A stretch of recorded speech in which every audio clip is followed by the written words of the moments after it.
ओम शांति। ध्यान और योग हम सभी करते हैं कि हमारा मन शक्तिशाली हो जाए, और मन शक्तिशाली तब बनता है जब वह शांत हो, शीतल हो, मौन अवस्था को प्राप्त करने वाला हो, अर्थात अंतर्मुखी रहने की हमें आदत पड़ने लगे। वही ध्यान और योग की प्राप्ति है।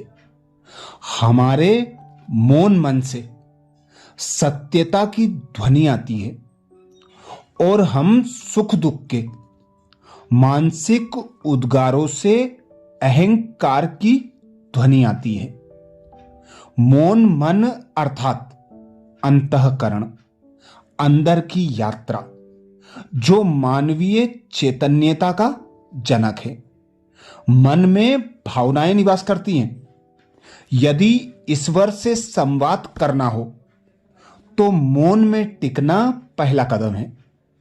मौन का यह वातावरण यदि अमृत वेले अर्थात ब्रह्म मुहूर्त के समय का हो तो ईश्वरीय प्रेरणाओं और संकेतों की सहज रीति से ग्रहण करना किसी भी राजयोग साधक के लिए आसान होता है। अर्थात ध्यान और योग करने वाले साधक के लिए सबसे अच्छा समय होता है अमृत वेले, ब्रह्म मुहूर्त का। इसी समय हम ईश्वर से अपना कनेक्शन स्वतः और सहज जोड़ सकते हैं, उससे शक्तियां प्राप्त कर सकते हैं। परमात्म शक्तियों द्वारा अपने मन और बुद्धि को शक्तिशाली बना सकते हैं। शक्तिशाली मन अर्थात मौन मन।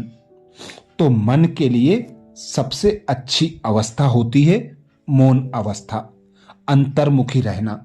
यही हमें अनेक गुणों से, शक्तियों से भरपूर बनाता है। यही वह मौन शक्ति है जिससे हमारे अंदर गुण और शक्तियां बढ़ती हैं। हमें हर कार्य में सिद्धि प्राप्त होती है। मौन और कला का विशेष गहरा संबंध है। संस्कार में, कलाओं के उभरने में मौन साधना आवश्यक है। चाहे वह आत्मिक गुणों की धारणा की बात हो या किसी अलौकिक कला में पारंगत होने की बात हो।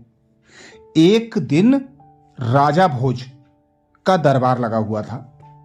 एक बहरूपिया दरबार में आया और राजा भोज से 5 रुपए के दान की याचना करने लगा। राजा भोज ने कहा कि वह उसकी कला के प्रदर्शन पर पुरस्कार दे सकते हैं, परंतु दान नहीं। बहुरूपिये ने स्वांग प्रदर्शन के लिए 3 दिनों का समय मांगा और राजा भोज ने उसे मोहलत दे दी। अगले दिन राजधानी के बाहर एक टीले पर एक जटाधारी, जूटधारी तपस्वी समाधि मुद्रा में शांत बैठा दिखाई दिया। उत्सुकतावश चरवाहे उसके चारों तरफ इकट्ठे हो गए। उन्होंने प्रश्न किया, महाराज, आप कहां से पधारे हैं? परंतु तपस्वी के कानों में मानो वे शब्द गए ही नहीं, क्योंकि उसने तो न आंखें खोली न मौन तोड़ा। उसके शरीर में लेस मात्र भी हलचल नहीं हो रही थी। बाबा, क्या कुछ भिक्षा ग्रहण करेंगे? लोगों ने पूछा, बाबा, क्या कुछ भिक्षा ग्रहण करेंगे? परंतु इसका भी कोई जवाब चरवाहों को नहीं मिला।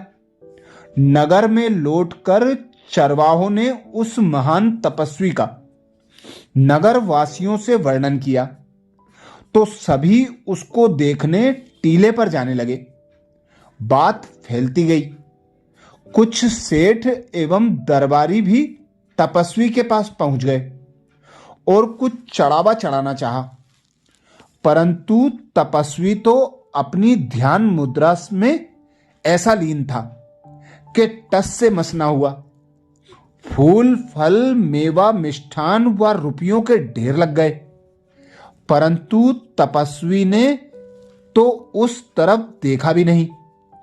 दूसरे दिन प्रधानमंत्री ने स्वर्ण मुद्राओं व रत्नों की थाली तपस्वी के चरणों में रखकर आग्रह किया कि एक बार आंखें खोलकर कृतार्थ कर दें, किंतु इसका भी तपस्वी पर कोई असर नहीं हुआ। तीसरे दिन स्वयं राजा भोज वहां गए और लाखों असरफियां चरणों में रखकर तपस्वी से आशीर्वाद देने की प्रार्थना की, किंतु तपस्वी मौन ही रहा।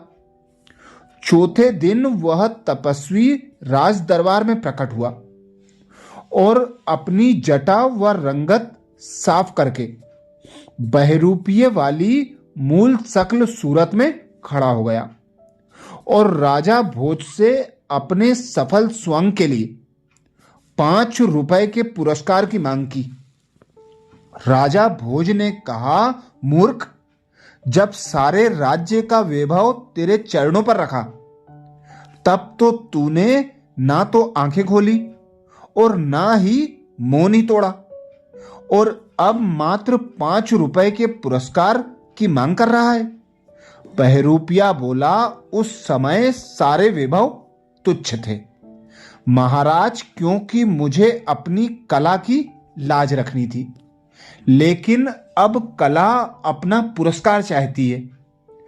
इससे सिद्ध होता है कि कलाएं मौन से निखरती हैं और वैभव कलाओं से तुच्छ हैं, अर्थात बड़ी से बड़ी धन संपदा भी कला के आगे तुच्छ है, क्योंकि मौन से ही हमारे मन, बुद्धि और आत्मा बलवान बनते हैं।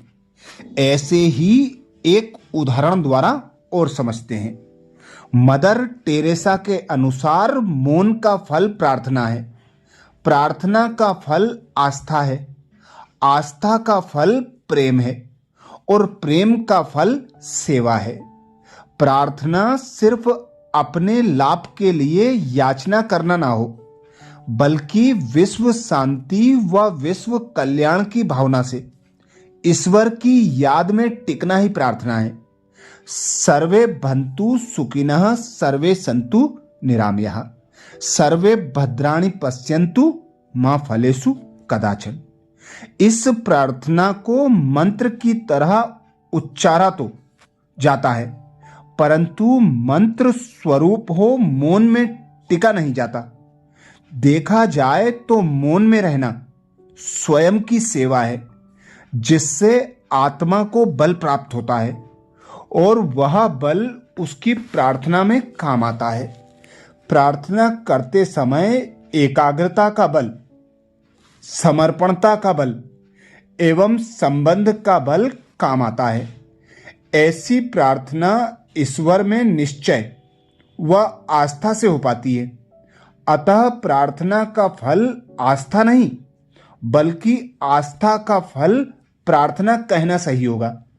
नित्य प्रार्थना करने से ईश्वर से व लौकिक संबंध संपर्क वालों से प्रेम बढ़ता है और शांति की अनुभूति होती है। प्रेम की महसूसता मौन में सहजता से होती है। यदि मनुष्य आत्मा ध्यान योग, राज योग की साधना से प्रेम स्वरूपा हो जाए तो यह प्रेम की उसकी वाणी से, नयनों से, मुस्कान से एवं उसके हर कर्म से प्रत्यक्षता होगी। अर्थात उसके कर्म द्वारा प्रेम झलकेगा, मुस्कान झलकेगी, हर गुण प्रत्यक्ष होगा। उसे देखकर दूसरों का ध्यान उसकी तरफ जाएगा और वे महसूस करते हैं कि इसमें कुछ विशेष आकर्षण है, यह भरपूर आत्मा है। ऐसी प्रेम स्वरूप आत्मा दूसरों को ईश्वरीय पहचान व ईश्वरीय संदेश देने की सेवा कर सकती है। तो दूसरे कुसंस्कार होते हुए भी सुनने व समझने को स्वतः तैयार होते हैं। इस प्रकार मौन से प्रार्थना, प्रार्थना से प्रेम और प्रेम से सेवा की उत्पत्ति होती है। यह मौन ही योग की विशेष प्राप्ति है। मौन में जो रह सकता है वही ध्यान योग और योग युक्त रह सकता है। कई साधक स्थूल सेवा व ज्ञान सेवा में तत्पर तो रहते हैं, परंतु मौन की उपयोगिता को नजरअंदाज करते हैं। इससे उनका ईश्वर से योग युक्त रहना आसान नहीं होता। उन्हें अध्यात्म कहता है कि मौन में रहकर श्रेष्ठ आकांक्षा करो, मौन में रहकर एक दूसरे के प्रति त्यागी व दाता बनो, मौन में रहकर दूसरों के अवगुण को नजरअंदाज करो, मौन में रहकर कलयुगी क्लेशों को सहन करो, मौन में रहकर ईश्वर की मत पर चलो, मौन में रहकर दिव्य गुणों की धारणा करो, मौन में रहकर ईश्वर व उसकी रचना से प्रेम करो, मौन में रहकर सतयुगी दुनिया का स्मरण करो। इन प्रेरणाओं को साकार करने के लिए मौन में रहने का अभ्यास भी करना होगा। ये सभी सूक्ष्म कर्म हैं। मौन मंजूषा में हर प्रकार के कर्म को साधने की ताकत है। बस मौन को साधने हेतु परम मौनी शिव से योग युक्त होने की आवश्यकता है, जिसमें राजयोग का ज्ञान व अभ्यास मदद करता है। स्वयं से मौन युक्त और शिव से योग युक्त होकर पुरुषार्थी श्रेष्ठ कर्मयोगी व श्रेष्ठ राजयोगी दोनों बन सकता है। अच्छा, ऐसे ही और विशेष वीडियो के लिए चैनल को सब्सक्राइब करें। वीडियो को जो भी दुखी हैं, अशांत हैं, तनाव में हैं, उन्हें शेयर करने की सेवा जरूर करें। अच्छा, ओम शांति।